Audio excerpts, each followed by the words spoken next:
pretty loud now. It's only going to get worse. Yeah. Crap. Yeah. We should get started. No, we're fine. Thank you. Okay. First of all, if you could tell me about the special that you're doing here today. Well, we're doing a special. We're singing a lot of the old songs, and they want to do another show, kind of like Alive and More was, gosh, I guess it's close to 20 years ago now, and add some new songs, and I think we'll add a couple of dance cuts and probably a couple of cuts from my new upcoming play, a musical rather, or yeah. So can you tell me about, I made a list of all the hits that I can think of, and Oh went my up gosh. to 50 to 20 hits. Can you just tell me about a couple of the hits that you're going to be doing? Well, we'll be doing, Bad Girls, Hot Stuff, Enough is Enough. Let's see what else. Last Dance, obviously. And I'll be doing a couple of the songs from the show, which is called, which one are we doing? Music There, If There's Music There, and another one called My Life.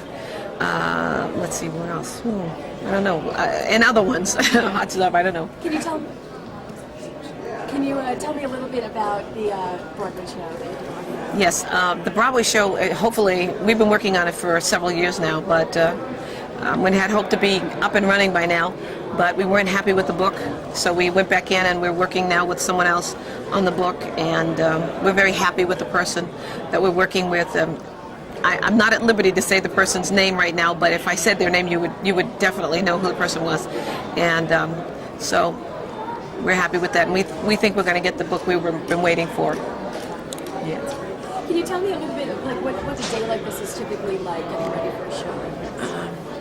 Well, you could probably size it up in one four-letter word. Hell. It's pretty difficult to get through this day, and part of the problem is that you don't really sleep that much the night before because you're so concerned about so many things, and it's chaotic basically. I mean, you have to just sort of maintain your composure through all of it, and remember that everybody's trying to do their job, and everyone has their own agenda, but the ultimate agenda is for the show, and not to get too stressed out about it. So, I mean, I think that those are the main, key principal things to keep in mind. You have a lot of fashion changes during your show. First of all, can you tell me how fashion plays a role during your show and in your daily life? Well, in my daily life, I think I'm pretty much of a rogue. I mean, because when I'm working, I usually have to wear gowns and things. Or tonight, actually, I don't know if I'm going to be wearing a gown tonight, but I possibly will be. Or when the show airs, whatever. But you have to be dressed a lot and wear a lot of makeup. And so, obviously, when you get time off, the last thing you want to do is put makeup on and dress up. You want to just put on a jogging outfit or something casual and lounge around. So, it plays a big part of what I do, obviously. And I love fashion, and I love fashion books, and I love models and looking at them, and they're beautiful. But I mean, I realize that, I'm not a model. And so I'm hoping that the designers, when they design clothes from now on, will remember that there are women out there who have hips, and they are women, and that they would start designing clothes that are more complementary to the majority of women. And not to say that tall, beautiful, thin women aren't the majority of women, but I think that the majority of women aren't that size. So, it would help.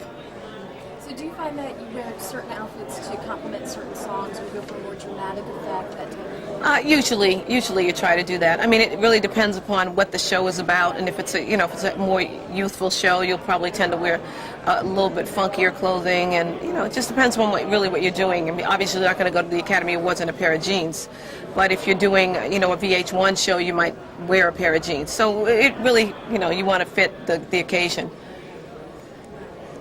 We have a show coming up. It's a 5-day show. It's a big, huge thing Wow. we do called the 100 Greatest Women of Rock and Roll. Uh-huh. You are one of them. Oh, really? Thank you. And you have been nominated along with other peers. And I wanted to talk first of all about your influences and some women that you have taken from your music. Mm-hmm.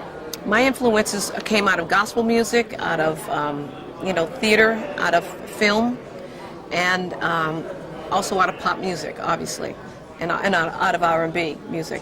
So I would say that some of the greatest influences, first of all, when I was early on in my life, Mahalia Jackson was a major influence in my life, and Aretha Franklin, Barbra Streisand, Judy Garland. I was just, I mean, she to me was the end all when I was a young girl. I just wanted to be Judy Garland, you know, and just I've been influenced by everyone. I mean, whether they're today's divas or yesterday's divas, or as Mariah Carey said, diva of the day. You know, there's just so much to learn, and people are doing things new and innovative ways. And I think if you want to try to stay up with it, you just have to learn. You can't shut down. I mean, there's so much to know, and it's exciting. They gave me some names here that I didn't know if you had any comments about any of these other women that again are in the show with you. Tina Turner, Etta James, Donna Washington, Janis Joplin, Ella Fitzgerald, people like that.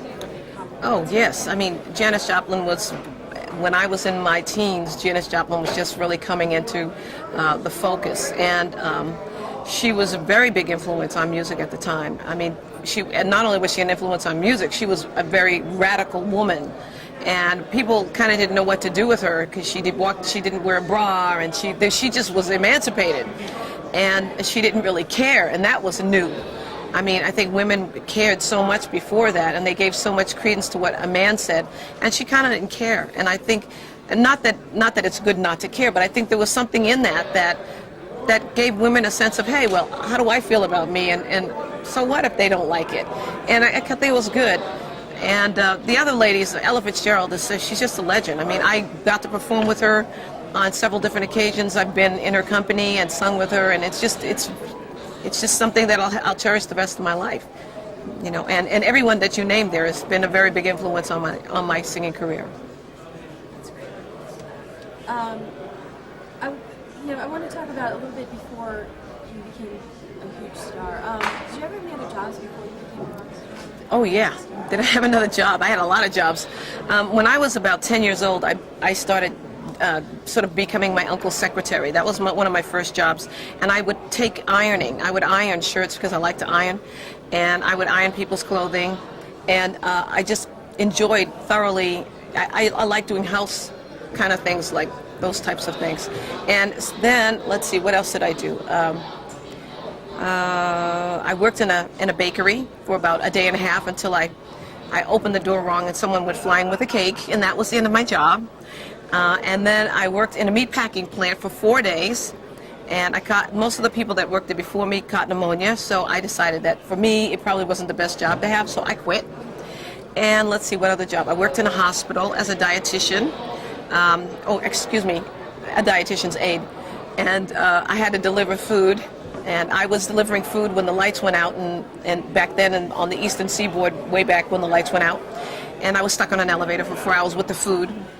And so, that was about it. I don't think I had many more jobs than that. I pretty much was able to get into music early on and really survive from music since I was in my teens.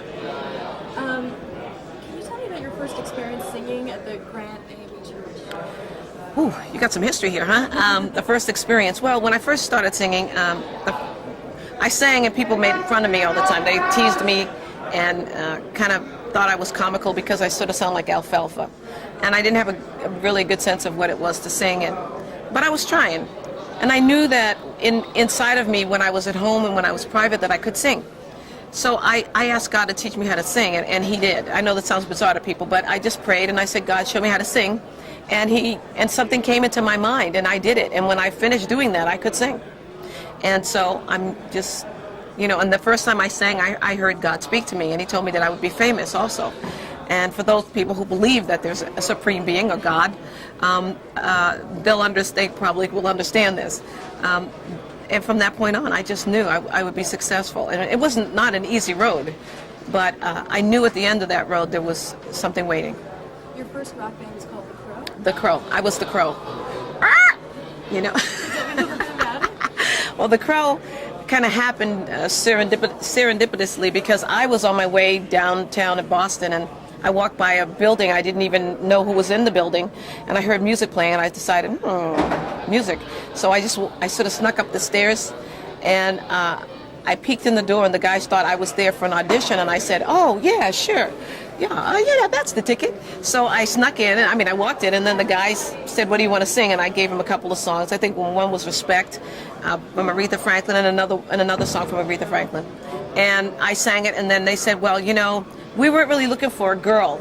And I said, oh, okay, so whatever. I turned around and I kind of walked out towards the door, and I got outside the door, and one guy came after me and says, but we think we're going to take you. And so that was how I got the job. And we traveled around the Eastern Seaboard, played schools, played in New York a lot, in the Village back then. And we were it was the pre-hippie stage. We were just getting into the hippie movement then. So you're talking about touring. I see you, as I told you, in the trombone. Thanks. Can you tell me about your touring now and being on the road now? Well, I have been on the road off and on for the last 3 years, actually quite intensely for the last, not this year, but the two and a half years before that. And in the last year, I've been working on the play. And so this past year, I've sort of done sporadic dates here and there, just to keep working a little bit, and to earn money, which is very important. We all know money; it makes the world go round. And so I did that, and that's in between. I'm working on the play and recording other projects that I have to do before the play gets up and running, so that I can, be free to just focus on the play when the time comes. What musicians are you listening to now? What artists, like either a new artist that has impressed you that's come out? What are you listening to now? Oh boy. Well, in girls, I like. What's her name? Lauryn Hill. I think she's really innovative. I like her. She's a hot little number. There's a lot of great talent out there now. I mean, I'm trying to think of some of the group names. I'm terrible with names. My daughter's like In Sync. I should say In Sync, because I listen to them all the time, and they're cute little kids. And quite frankly, I like the Spice Girls. I'm sorry they broke up. What's your favorite song to perform? Do you have one? Of my own? Probably Last Dance, I think, because it's the end of the show, and I know I got paid by then. No, I'm just kidding. It's the end of the show. It's sort of, I've made it through the show. It's sort of like, I'm here, I made it, thank you God. And then it's a song that has a lot of history for me. It's a really important song in my career. It was written by a very dear friend who is no longer alive. And just the way that the whole song came about, and the success of the song and the people involved with the song probably make it in that sense of my career, the most important song. What kind of reaction do you get from your fans? On Last Dance? Oh, forget it. I don't need to sing the song anymore. They like to sing the song for me, and I just stand and listen to them sing it. But they love it. They go crazy. They go crazy. So also with the special, there's going to be a CD. Mm-hmm. Can you tell me just a little bit? Is there also going to be a video? Well, I believe there's a long-form video. I believe there will be a CD on Epic, Sony company. And let's see what else. And there'll be a lot of, merchandising stuff, I'm sure, that will come as a result of all of this. And 3 new songs, or 4 new songs on the record. That's what it's going to be. If you could go to dinner with any musician or celebrity or someone that you'd want to meet and just talk to, who would it be? Ooh, that's a tough one. I don't know, Sting and Andrea Bocelli. I don't know. I just like them. I think that I like the way. First of all, I love Bocelli just because I love his voice, and I think he's wonderful. And I love Sting because I like his cockiness in what he does. I like the fact that he just has the guts to just do it. And of course, there's always the boss, Springsteen. But I think I could name 20 people I'd like to go to dinner with, but only if they were paying, Is rehearsing for a TV show like this much different than rehearsing for a concert? Oh yeah, very different. One, because when I'm rehearsing for a concert for myself, I control everything, and my crew and everyone have rehearsed it the way we want it, and it's what we want. When you're working on television and for television, then there are other rules that govern the medium, and so you abide by those rules. And like I would wear certain costumes on stage, I can't wear them on television because I'll look too fat in them. That's just plain ordinary. And so I'd rather not look too fat, so I have to wear different things because of the way television makes women look. And so there are just a lot of different things that you have, to stay within the grounds of if you want it to come off very well.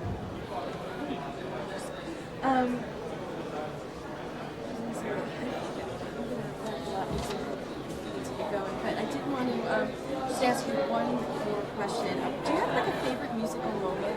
Like a moment where you said, I know now I want to be a musician? Whew. Oh God, I said that years ago. I mean, it would be hard to define exactly what moment in my life that was, but I think probably when I was 5 or 6 years old. I mean, it was long ago, probably that far back. And for the last thing, if you could just look to camera and say, hi, this is Donna Summer, and you're watching VH1 Soul. Okay. Hi, this is Donna Summer, and you're watching VH1 what? VH1 Soul. Okay. Hi, this is Donna Summer, and you're watching VH1 Soul. That's great. Gosh, thank you so much. Okay. Are we up? What's next? Thank you. Thank you. I can't even tell. Thank you. I'm glad. Thank you. Good questions. Thank you. Thank you. Really good questions. Hey, how you doing? Hi. Hi. We're just going to go over that stand. Okay. We're going to take their microphones.